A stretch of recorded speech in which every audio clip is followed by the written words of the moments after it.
architect. Oh. Kasano ka nag-architect? 3 meters. 3 meters. Oh, 3 meters daw. Sabi ng architect. Oh. Oh. Oh, ito naman yung kontraktor.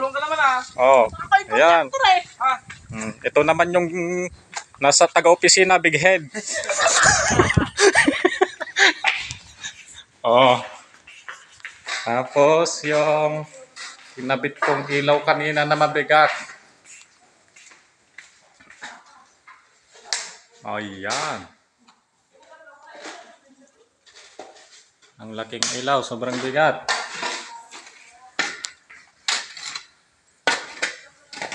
Oh, yan si Foreman. Oh.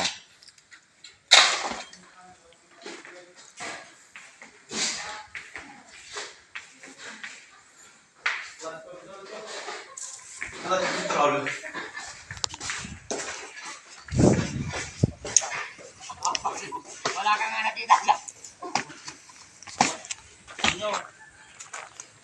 Kamihan nyo ng pedestrian road. Ang sinas ko. Para walang mabilis na tumatakbo. Yan, magbabangka dyan pag malalim na yung tubig. May bangka na yan. Oo. Magbabangka. Yan, mga Oo. dyan, mga... Oh, yun lang po. Galit na si Kwan, engineer.